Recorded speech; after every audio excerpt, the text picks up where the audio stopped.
আমরা ডিটেল আসবো পরে। আর 19,000 কোটি টাকা আসবে বাংলাদেশ ব্যাংক থেকে। এর মধ্যে অলরেডি আমাদের এখানে বেশ কিছু ফাইন্যান্স অলরেডি হয়ে গেছে, বাকিটা আমরা ডিটেল আসবো। আমরা আশা করছি এর মাধ্যমে 25 লাখের বেশি কর্মসংস্থান হবে যদি এটি সম্পূর্ণ আমরা সঠিক জায়গায় পূর্ণাঙ্গভাবে ক্রেডিটটা কাজ করে। আমরা যদি দেখি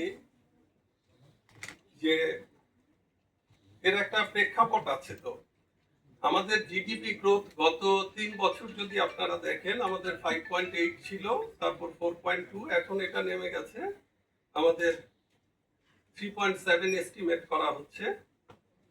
আমাদের কিছু ইন্ডাস্ট্রিয়াল ডিসরাপশন হয়েছে, এর মধ্যে গার্মেন্টস অ্যান্ড টেক্সটাইলে, আমাদের স্টিল অ্যান্ড যেগুলো সিরামিক্সে, ইনফরমেশন টেকনোলজিতে এবং অন্যান্য সার্বিকভাবে ম্যানুফ্যাকচারিং সেক্টরে পুরোটাই হয়েছে। আমাদের ফিনান্সিয়াল সেক্টরে কিছু স্ট্রেস আছে, এর মধ্যে আমাদের ক্লাসিফাইড লোন অনেক বেড়ে গেছে, আমাদের বেশ কিছু টাকা পাচার হয়ে গেছে, আমাদের ডিপোজিটার কনফিডেন্স অনেকখানি কমে গেছিল এবং হাই বরোইং কস্টের কারণে এসএমইরা ডিসকারেজ করছিল এক্সপানশনের জন্য। আমাদের ডেভেলপমেন্ট পার্টনাররা যে জিনিসগুলোকে গুরুত্ব দিচ্ছে আমাদের ডেভেলপমেন্টের জন্য, যেটা আমরা মনে করি আমাদের স্কিমের সাথে অ্যালাইন, এর হচ্ছে growth enhancing investment, youth employment generation, export diversification এবং financial sector stabilization and credit access. So এইটা কাউন্টার সাইকেল রেশনালটা নিচে দেওয়া আছে, আপনারা যদি দেখেন আপনাদের কাছে এগুলো আমার মনে হয় যে আরিফ সাহেব দিয়ে দিবেন আর একটু ডিটেইল। আমরা যদি যাই পলিসি রেশনাল, এখানে আপনারা একটু আগে এক্সপ্লেইন করলাম আমি, ব্যাংকিং সেক্টরে ভালনারেবিলিটি এবং ম্যাক্রো ইকোনমিক স্লোডাউন, এটারও একটু ডিটেইল দেওয়া আছে। আমরা এই স্কিমটা বাস্তবায়ন হলে এক্সপেক্টেড আউটকাম যেটা আশা করছি সেটা হচ্ছে যে আমাদের ইন্ডাস্ট্রিয়াল রিভাইভাল হবে, আমাদের প্রায় 2.5 মিলিয়ন জব ক্রিয়েশন হবে, এক্সপোর্ট রিকভারি হবে, এগ্রিকালচারাল বুস্ট হবে, রেমিটেন্স গ্রোথ বাড়বে বলে আমরা আশা করছি, স্বাভাবিকভাবে জিডিপি গ্রোথও বাড়বে, গ্রিন ইনভেস্টমেন্টের পরিমাণটা বাড়বে, বিজনেস কনফিডেন্স আবার ফিরে আসবে।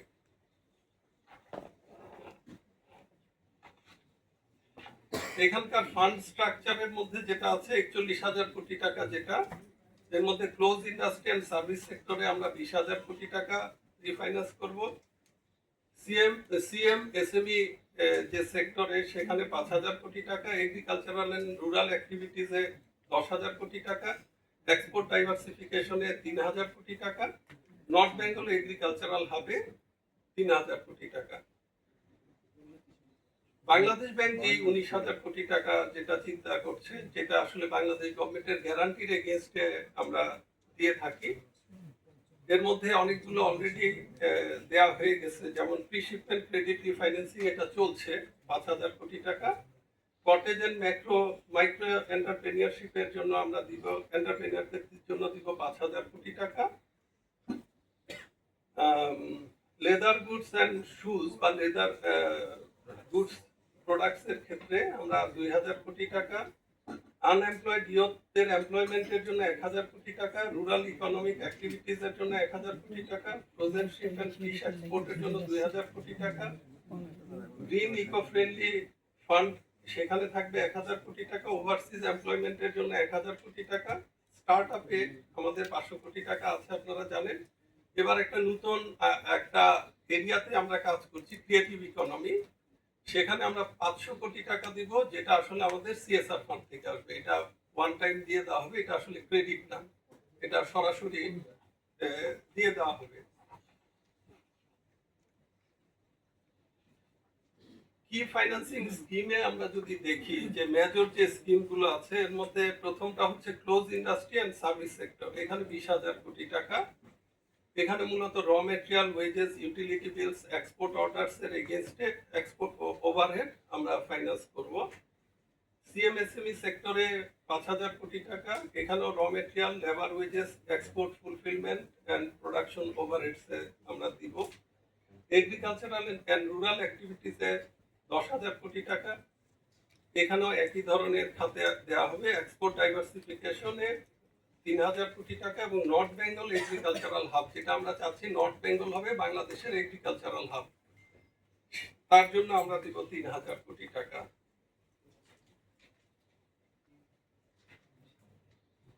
তো মোটামুটি ভাবে বাংলাদেশ ব্যাংকের হোম ফান্ডে যেগুলো দেওয়া হবে এগুলো প্রিশিপমেন্ট ক্রেডিটে 5,000 কোটি টাকা। এখানে আমরা আশা করছি এর ফলে আমাদের 50,000 লোকের এমপ্লয়মেন্ট বাড়বে।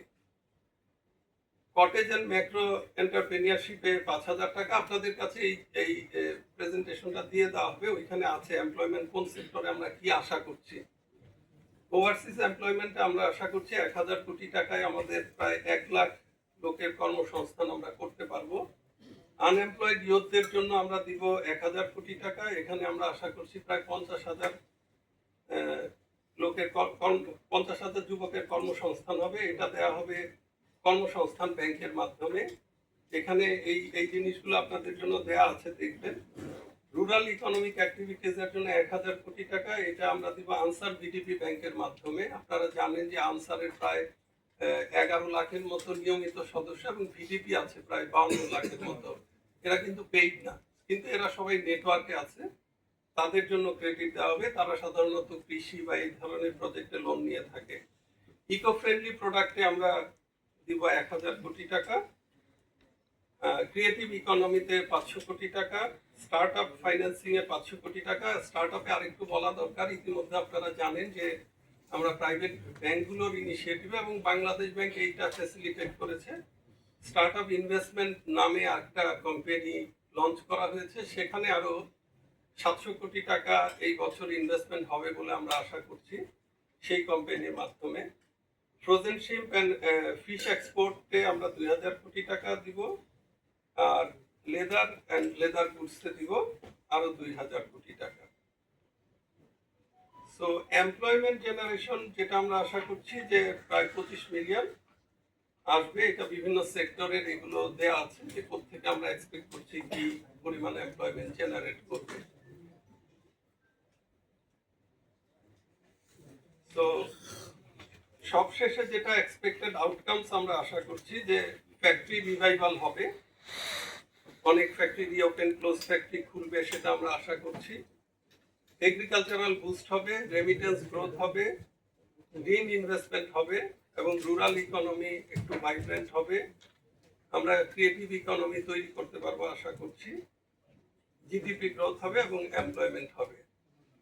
So thank you. আর মোটা দাগে যদি আপনাদেরকে স্বাভাবিকভাবে প্রশ্ন থাকতে পারে যে এটা ইন্টারেস্ট রেট কেমন হবে, কি হবে এগুলো।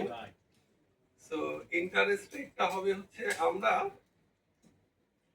রিফাইন্যান্সটা করব মূলত 4% ইন্টারেস্টে, এবং বড়োয়াররা যারা লার্জ বড়োয়ার তারা হয়তো আমরা স্প্রেড সেখানে 3% ব্যাংকে দিব, অর্থাৎ 7%-এ তারা পাওয়া উচিত। তবে হ্যাঁ, স্মল ক্রেডিটের ক্ষেত্রে আপনারা জানেন যে এটার ম্যানেজমেন্ট কস্টটা একটু বেশি হয়, সেই ক্ষেত্রে ইন্টারেস্ট রেটটা এখনো বেশি আছে, তখনও হয়তো একটু বেশি যাবে। সেটা ওই স্মল যেগুলো ফাইন্যান্স হবে, ধরা যাক কর্মসংস্থান ব্যাংকে, তাদের হচ্ছে এক একটা লোন সাইজ হচ্ছে 50,000 টাকা থেকে 4 লাখ টাকা, সেখানে হয়তো ইন্টারেস্ট রেটটা একটু বেশি যাবে।